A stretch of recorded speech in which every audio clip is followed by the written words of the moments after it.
Okay, this is going to be another video. It's going to be focusing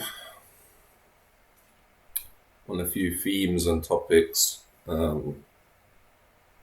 Essentially, how, whether you want to call it a spiritual journey or whatever you want to call it, but just trying to seek for the truth, trying to seek for the answers about life, about existence.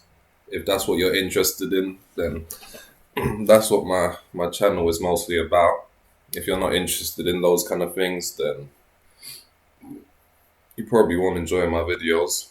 But if you are, if you've watched a few of my other videos, then yeah.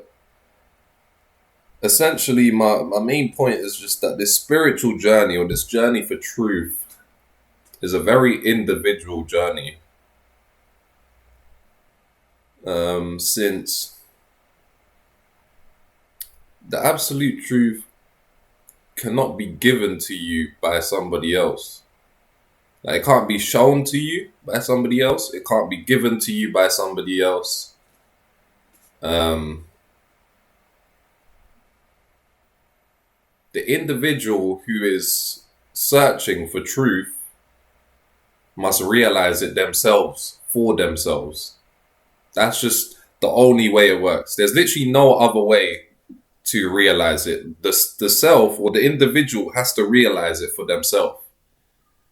If it's given by another, even though it's not possible, but if it's suggested by another and then just believed by that individual, then it can only be a belief. It can only be a faith, which is just the same as any other religion. And I'm not trying to speak about religion here. Like, this is supposed to be way beyond religion. Even science and all these things are also faith-based. But essentially, as I've said many times, you can only believe what you don't know.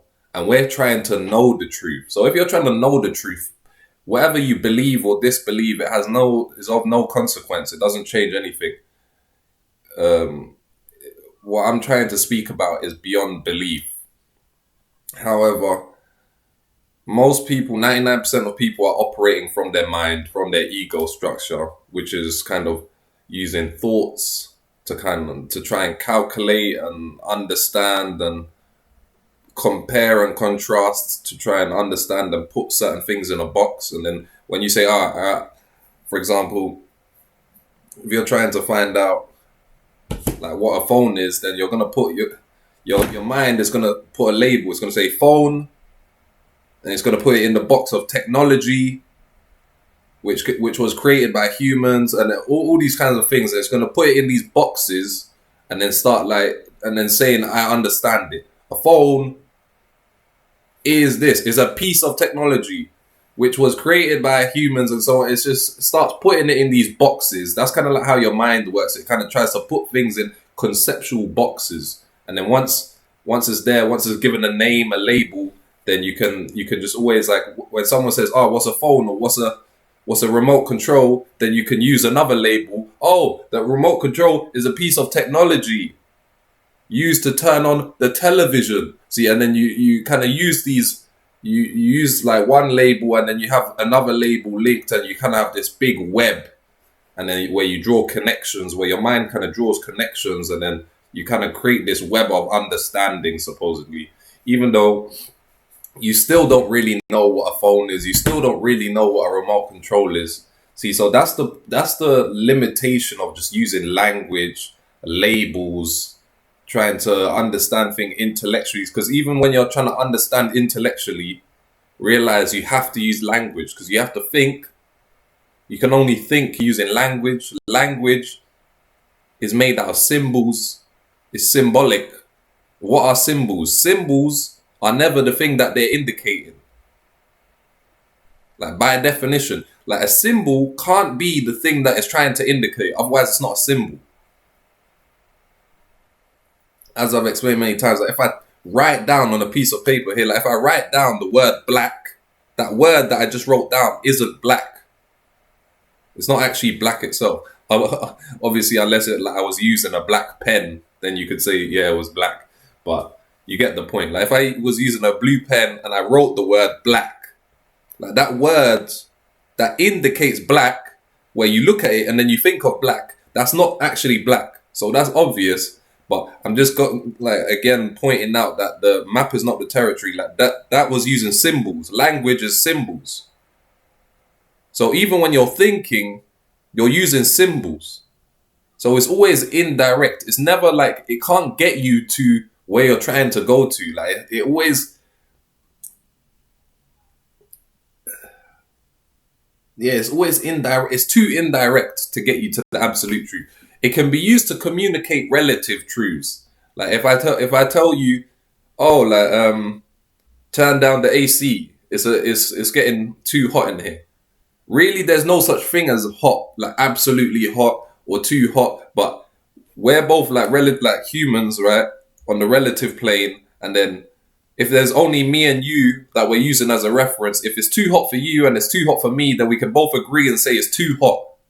As if it's like absolutely too hot. It's not really, because, do you understand? It's only measuring against what temperature our body is. You see? And there might be someone who has a different body temperature than us, and to him, it doesn't feel too hot. It's actually too cold. He's saying, what are you talking about? Leave it off. Like turn on, you know what I'm saying? Turn on the heating, because he's too cold.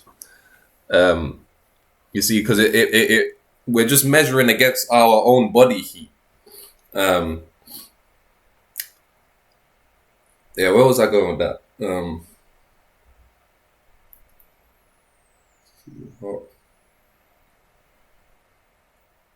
Yeah, so it can be used to, because that again, it being too hot in this room. Like if we're discussing, is it too hot in this room or is it too cold? That's whether we agree it is too hot, it isn't.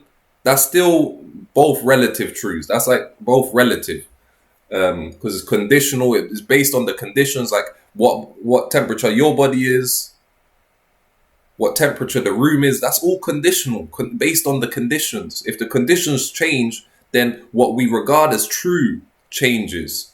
That's why when that's referred to the absolute truth, it's unconditional, remember? So it's true under any condition. See, so I can use language, which is relative and conditional, to communicate conditional and relative truths to you. Like I can say, yes, that wall is like yellow or like a cream color or something like that. And I can communicate that to you. You can look, see that is true, like relatively speaking, and you'll say, yes, it's yellow. Or like, oh, that's blue or indigo. And then you're going to look at it and say, yes, that is blue and indigo. Or that's red. Then you can look at that and say, yeah, that is red.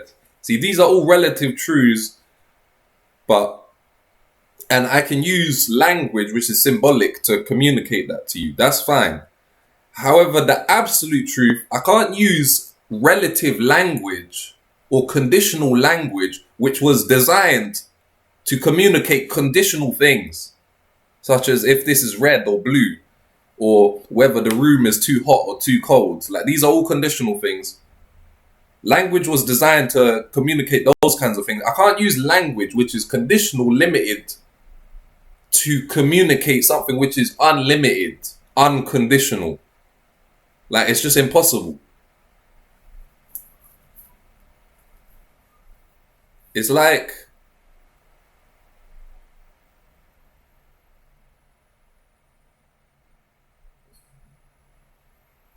for example, I think I fucking lost my pen. I'll just use this for a moment. It's like if I, for example,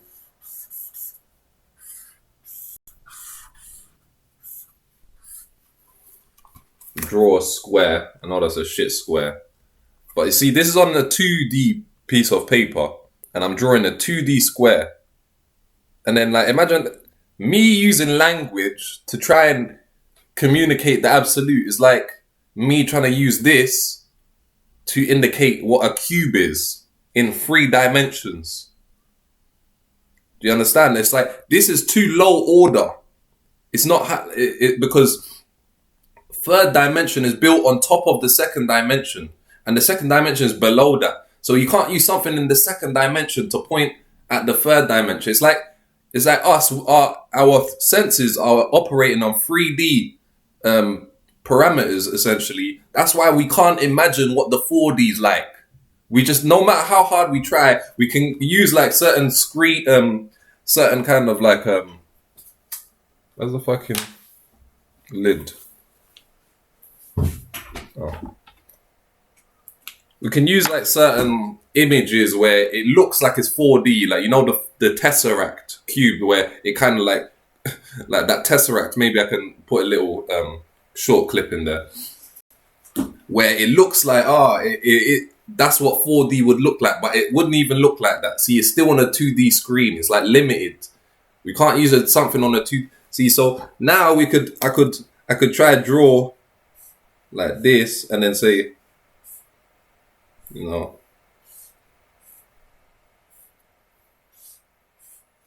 oh, that's a cube. Like, that's 3D.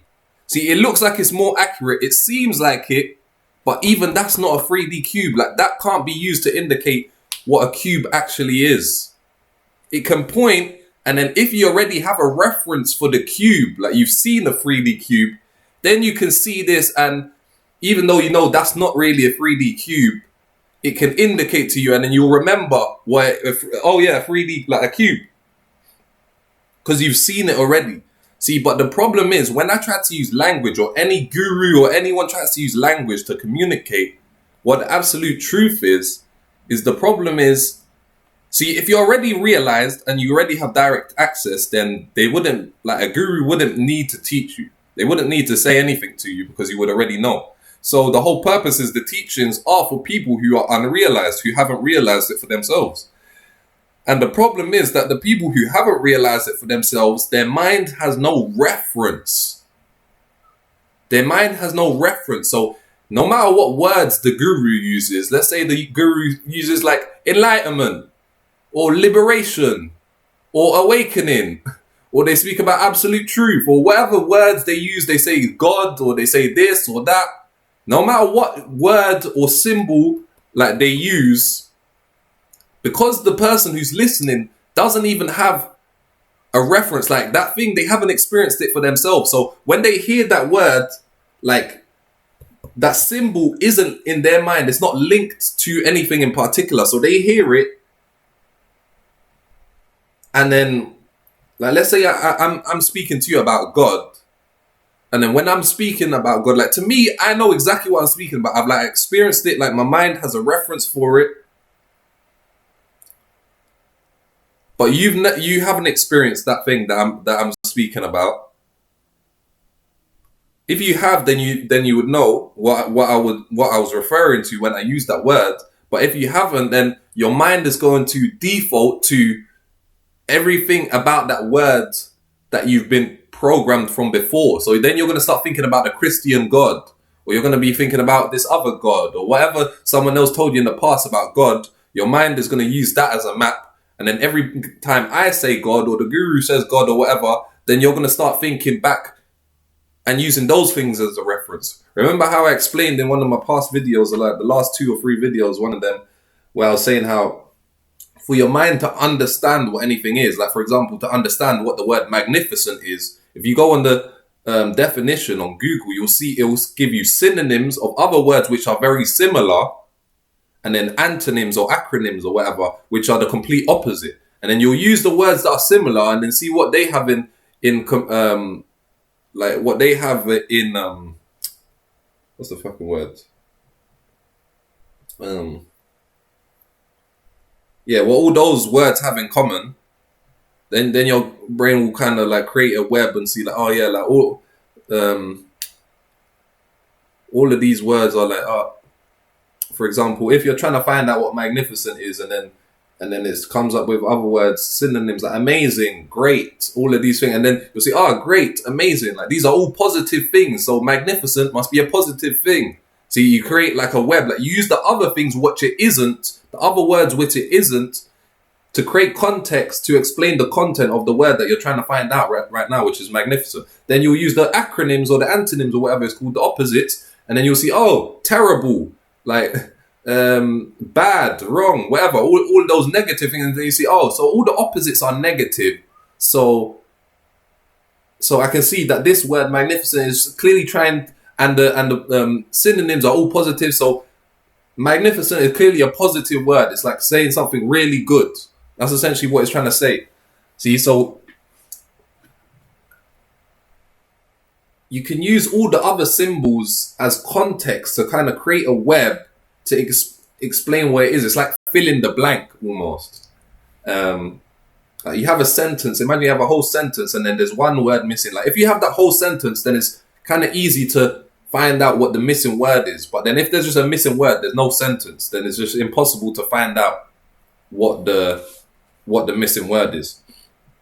So all of this goes to say that, see, within the relative plane, you've experienced what hot is, like a hot room. You've experienced a hot room. You've experienced a cold room. So you would be able to indicate through language or through discussion with someone else, yes, is this room hot or is this room cold? All right, cool. You've experienced a cube. You've experienced red and like blue before. So you can like use language and you could use communication to say, oh, is that blue? Like you're speaking to someone else. Is that blue? Or is it not blue? And then you can kind of communicate. Yes, that is. You say it's blue. He says it's blue. Then you can both say, all right, cool. Yes, it's blue. Like we both are looking at the same thing. We both know what we're speaking about. Calm. But if I, as the teacher or whatever, or the guru as the teacher who has experienced the absolute truth and now uses a particular word to indicate to that, to point to that, like as a symbol, that word is supposed to be a symbol to point to the absolute. So literally me right now saying the absolute, that's a symbol to point to what I'm actually speaking about. The word the absolute is not the absolute. But then if the person that's listening hasn't experienced that same thing, then when I say that word, it's just going to mean nothing to them. It's just going to be blank. And then especially it'll be even worse, as I just explained, if you have other prior connotations about that word, which have nothing to do with what I was trying to originally indicate, if you get what I'm saying. So all of this goes to say is that the truth cannot be told to you, like the absolute truth. A relative truth, yes. But the absolute truth, it can't be told to you. No matter even if the teacher themselves knows exactly what it is. There's a word, I think it's called ineffable. Like there are genuinely some things, like the absolute truth, there's certain states of consciousness and so on that are genuinely ineffable. Like it can't be explained. It's like me trying to explain it to someone who hasn't realized it for themselves. It's like genuine, and I've used this before, and it seems like a cop-out, but it's just genuine like trying to explain the color red to a blind man. Like imagine someone, they've been born blind. They've never seen color in their life. They've never seen red. They haven't even seen blue. And you're trying to explain what red is using words. Do you see how like ridiculous that is? How it's just impossible. No matter how expanded your lexicon is, how many words you have, how intricate the words are, no matter what words you use, is not going to be able to make him see what red is. He doesn't have a reference. See, if he had been, like, if he wasn't blind his whole life, then he became blind, then you would be able to speak to him and say, oh, remember, it's red, it's just a color. And then that how vibrant it is, and you know, like try to describe it. Then they would be able to like remember back, like even though they can't see it now, they've seen it before. So when you say the word red, in their mind, the word red, that symbol, red, that label, red, in their mind, it's already linked with what actually red is, because their brain programmed that whilst they could still see color. You see. But then if they'd always been blind and they didn't even have a reference for red, then when you say that word red, the symbol is not going to mean anything at all because it has no reference. It's not linked to the actual thing. So I know I'm just kind of rambling and saying the same thing over and over now. But yeah, this is just goes to hammer down the point that essentially it's paradoxical, because these videos are almost like it's like trying to communicate absolute truth to people who haven't realized it themselves. Because people who have realized it themselves, they don't even really need to watch this video. Or they could watch these videos, but it will just be for entertainment purposes, in a sense. It wouldn't really be to learn anything new. It would just be kind of for entertainment. I guess just to kind of tweak up on a few details, like reaffirm certain things, so on and so forth. But you already have a reference, like it's already, if you're self-realized, it can never not be in your direct experience. The absolute is always there. Like it's absolute. So it's always there. There's never a moment where you're not in contact with it. However, the people that this is trying to communicate to, like all of you have no reference for it. So that's why it's almost contradictory because I'm trying to explain through words, or any guru is trying to explain through words. I'm not trying to call myself a guru. I'm just saying like the gurus that you see on the internet or whatever. And I'm just like, I don't even really think of myself as a teacher. I'm just trying to share what I've realized myself. I don't really care about being a guru or a teacher or anything like that. But I'm just saying that anyone who's trying to communicate the truth to you, language and these symbols is all they have to use. However, it's as, what's the word?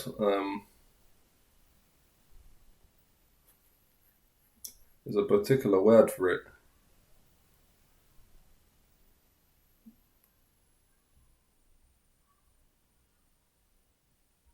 Can't really think of the word right now, but it's essentially it's a lost hope. It's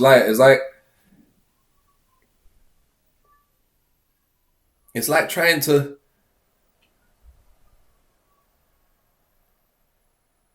it's like trying to draw a blue sky with a red pen.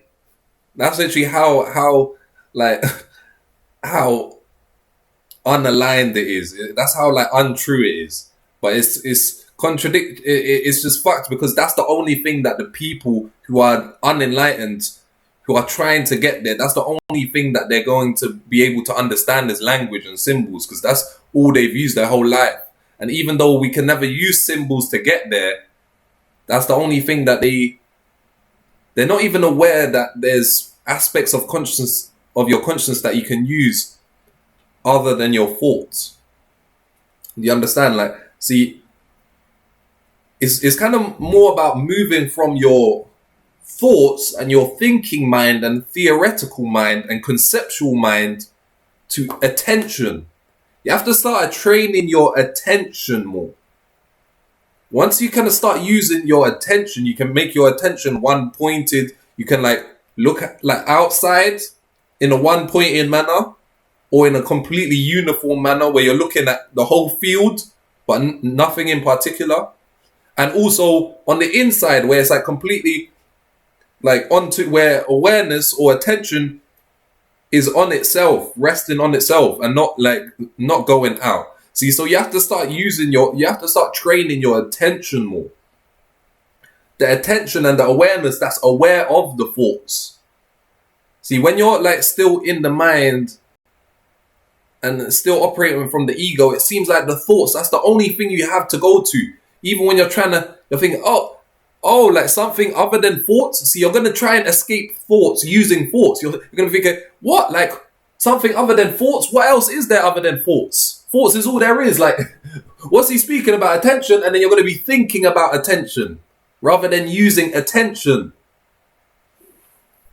So it's like you're so programmed to use thoughts and symbols. You're so programmed to use language, but language, like the symbols, is never the thing that is trying to indicate. So it's like we're trying to bring you on a direct path, more direct. Right now you're so indirect. It's like so secondary and tertiary. Because language is used to label the thing that you're labeling. Like, that's my hand. Hand is a label to put on top of this, the thing that you're actually seeing. Do you see? See, I'm not like seeing a hand. Like, I'm seeing what's actually there. Hand is just a label on top. That's secondary.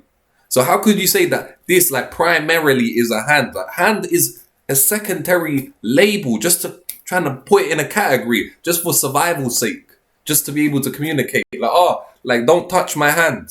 It's just pragmatic. It's not true. It's just pragmatic. It helps us operate in the world. It's the same as money. Like we know money's not real. It's just pragmatic. It helps to survive. Do you understand? So you can't really trust thoughts or language or symbols. They're always inaccurate. Like a drawing of the moon isn't the moon. It's obvious, but you still think that the truth can be communicated to you. You still think that, if I just watch more videos of enlightened gurus, then I'm just going to understand and get enlightened. Like, no matter how many videos you watch, no video will enlighten you.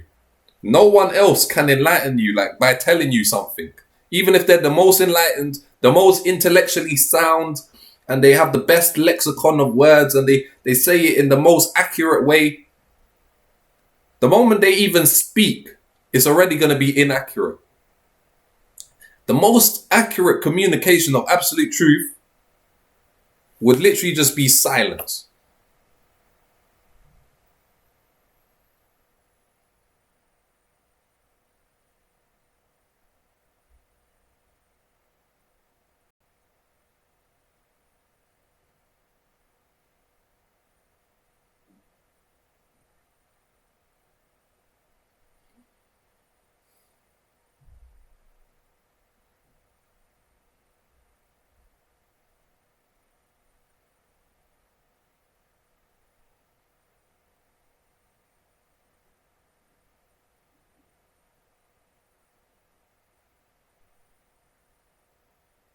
See, that's more accurate of a communication, but the mind can't handle it. It's like, no, say something, say something. Like, silence and solitude. I might make that's his own video for that. But silence and solitude actually are like some of the main things. Like, if you want to really, if you're actually really interested, if you acknowledge, I'm not self-realized, I'm not enlightened, yeah, I can be, but I'm not. And you really want to, like, you actually care about getting there. You want to know what that is. You want to find the absolute truth. You care about explaining where you came from, what your whole existence is. What is this all about?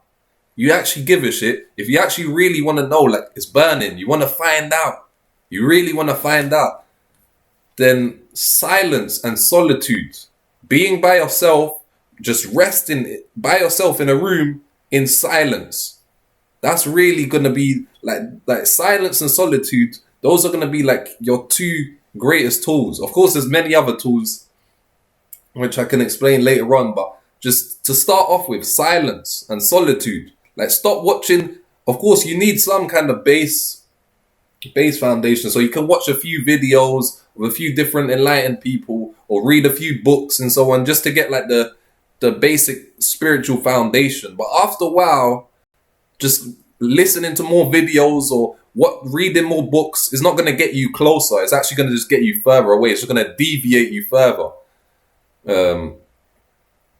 So at a certain point, you have to just say, all right, cool. Like, I've got the foundation. I think I understand, like, as much as I can, like, intellectually speaking. Because again, see, realization and enlightenment, it's not like an intellectual thing.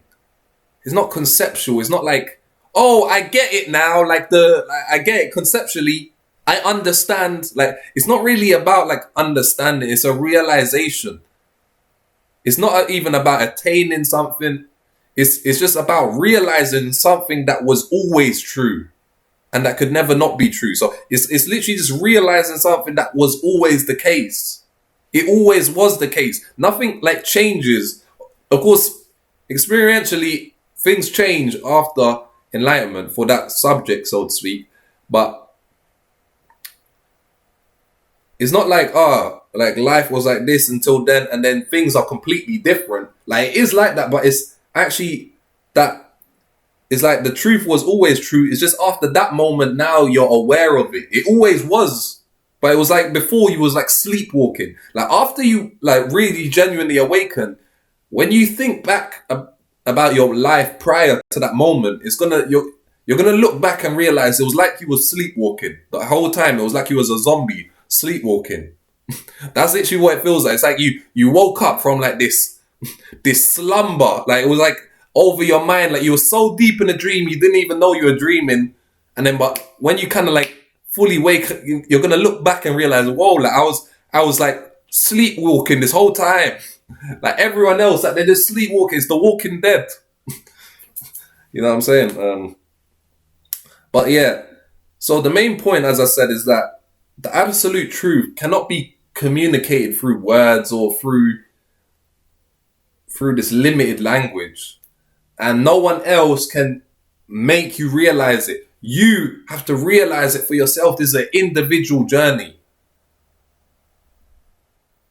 I don't think that I probably wouldn't have gotten to where I am now had I not watched a lot of videos and read this book and try out this thing, listen to that guru and that guru. So you do need to like use your resources. And right now we're in a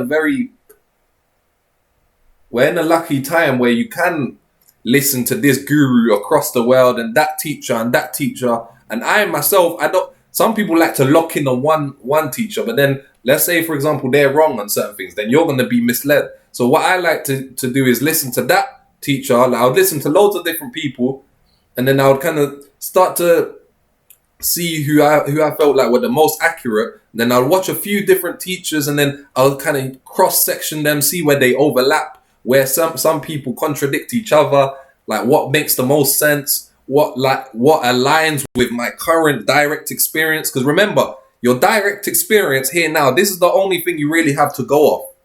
So if they're saying something and it sounds nice, but then when you look at your direct experience, there's no correlation at all, then you see, then it's just a fairy tale what they're speaking about. We're supposed to be speaking about real life here. We're not speaking about a fairy tale behind the scenes. We're supposed to be speaking about what's really going on. So if it's not aligning with your direct experience right now, then it's not really getting you closer to what you're trying to find. So I like to use multiple different teachers and then cross section and so on and so forth. But then, as I said, and I did that for years, and that helped me a lot along my journey. But then at a certain point, you have to realize you have to even transcend that and realize I can't like keep on using what they think. Like at a certain point, you have to start deriving it yourself. Like the realizations are always going to be individual. Like they're going to be you having them to yourself, and then that's only then will you start, after you've experienced it yourself, will you have a reference for the absolute or for God and so on. And then only then, when you start really watching the other videos and then that guru speaks about God or the absolute or like consciousness and all of this stuff, only then are you going to even know what they were speaking about. It's so tricky because it's like the videos are for unenlightened people to try and help them get enlightened. But the videos themselves are only going to really mean anything to someone who's already enlightened. That's what's so tricky about it. And it's like paradoxical, but that's the only way it can be. Like those videos of all those gurus, they're only going to make sense after you're enlightened. But they're directed, like the videos, the purpose of them are to kind of help unenlightened people get enlightened. But what's fucked is that the unenlightened people will never understand it until they're enlightened already. And then by that point, they don't really need the videos anymore. But obviously the whole purpose, the communication, the gurus and the teachers who are really enlightened, they already know this, but they still hope that even though you're never going to understand what they're saying, it intrigues you enough for you to kind of go on the journey yourself and search for yourself. So yeah, was there anything else I wanted to say? So yeah, silence, solitude, those should be your best friends. Like you should try and obviously still have friends, be social, all of that stuff, but try and spend have as much time as possible by yourself, just in silence, not just by yourself watching movies and so on. You can still watch movies in your free time and whatnot, but just try and give yourself like an hour, 2 hours a day where you're just kind of by yourself, just in silence. You're not even trying to think. You're not even trying to theorize. Like when you're using your mind actively, see, that's already still in symbols, in concepts. Like you're not going to conceptualize and make a perfect map. And then, see, that's what the mind thinks. That's what the ego thinks. Like it thinks, oh yeah, I'm going to conceptualize and create like the perfect map. But see, no matter how like complex the map is, the map isn't like the actual territory. Like if you have a map of the Himalayas, it could be the most accurate map down to like the centimeter and the meter of all the scales. But that piece of paper, like that has nothing to do with the Alps or the Himalayas or the actual mountains. Like that's not actually the rock. Is it? It's not like the rock that like the sediment that the mountains are made out of. Like that piece of paper has nothing to do with that. No matter how close of an indicator it is. Do you see? So this is why you have to even drop your thinking mind. But see, the thinking mind, it hates the idea. It's going to be thinking, all right, but then if I stop thinking about it, if I stop theorizing about it, how am I going to understand it? How am I going to get it? And that's the problem. You can't get it. You can't understand it. The mind can never understand it. You can never put enlightenment or the absolute truth or infinity in a box. That's what your mind's trying to do. You're trying to keep on trying to put it in a box as if it's like something like the color red or, you know what I'm saying, like a pillow. Like a pillow, like somehow you could, like, in a sense, you can put it in a box. You just say, all right, that's a pillow. You put it in a category and that's that. Really, you still don't know what a pillow is. But when you just put it in a box, give it a label, it gives your mind a sense of like that you understand it. But the absolute, like you can't put that in a box. It doesn't even have a form. You can't even like point to it. Do you understand? So you definitely can't think about it. So you don't need to, when you're sitting there in silence by yourself, you don't need to kind of be trying to think. There may be thoughts that come to you by itself. Like that's where when you really sit in silence and solitude, then you'll get downloads. Kind of like you'll just be sitting in silence, not even thinking. And then you'll kind of get like a revelation. You'll get downloads when you're like, that kind of happens by grace, by God's grace. Like kind of, you get downloads when you're in a environment when you're open.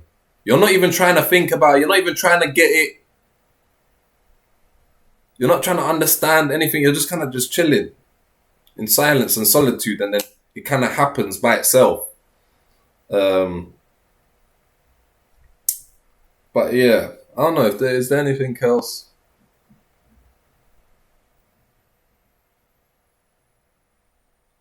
Yeah, so just to conclude, I just wanted to say again, like the map is not the territory. Language or any symbols which are conditional and finite cannot be used to communicate the infinite and the unconditional. It's like trying to explain color to a blind man who's never seen color before. That's literally how impossible it is to use like words to indicate infinity or to indicate God. Like God, the word God does not indicate what God really is. Like the magnitude of God is a millionfold of that small word.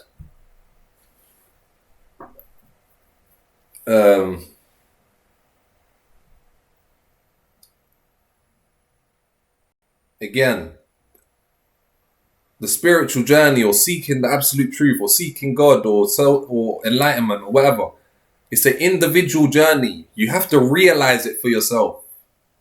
No one can realize it for you. No one can tell you. You can use like my videos and other people's videos to kind of guide you. That's the best you can use. Use it as like a guide. But you realize again, like if you yourself don't realize it, nothing's going to happen at all. So yeah, no guru can enlighten you, no book, no anything. Like there's no spiritual book. The most spiritual book in the world cannot enlighten you. Because again, it's just going to be using symbols. And if you don't have a reference for what those symbols are, or you have a reference, but the reference is incorrect, then those symbols aren't going to mean anything at all. You get what I'm saying? Anything else? So yeah, just for advice sake, as I said, I'd really recommend silence and solitude. Those are gonna help you out a lot. And persistence. Like you really do need the drive. Like if you've made it this far to the video, then you probably do give a shit. So then you could probably do it. You know what I'm saying? But it's just like you. This actually has to be something you really, really want to find out. Like it has to be like a burning desire. You really actually want to. You really have to want to get realized. You really have to want to get enlightened. Otherwise, it's just never gonna happen. Um, and yeah, again, I just want to reiterate that there's a limit to spiritual teachings. There's a limit to books or any kind of symbol or indicator for the thing. Like you have to directly experience it as yourself. As I said, enlightenment is not like some kind of thought pattern where you start thinking, like you calculate in your mind, like, wait, is this true? Oh, I got it. It's this. Like that's not enlightenment because already that's a deduction that you're using language and symbols. You see, like enlightenment has nothing to do with symbols. Like you can be enlightened and not even be able to speak. Enlightened has nothing to do with like being able to speak or communicate. Like there's certain enlightened people, like in India and so on, like they don't even speak words. Like they if you tried to communicate to them or something like, they'll probably just go like that to you or something like that.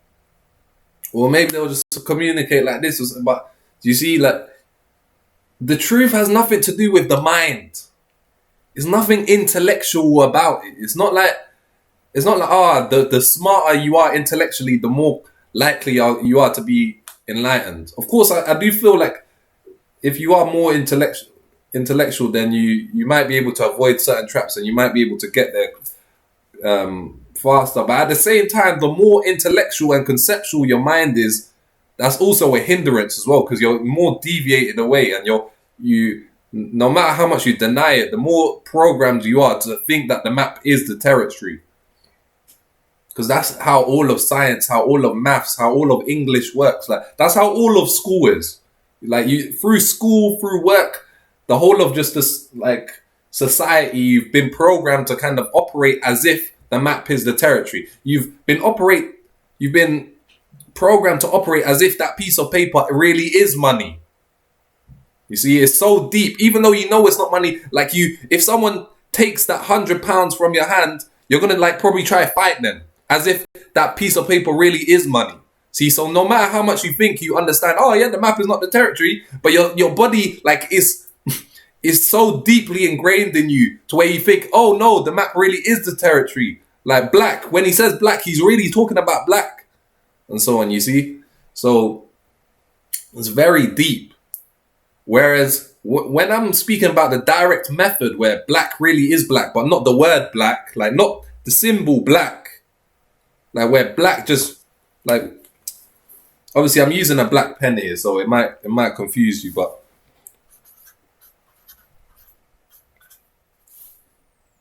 even though that is actually in a black writing, so it kind of defeats the purpose. But you see, the word black, that's not what I'm speaking about when I say black. Like when I'm saying black is black, I'm just speaking about like the actual color, black itself. Like you see, when it's direct,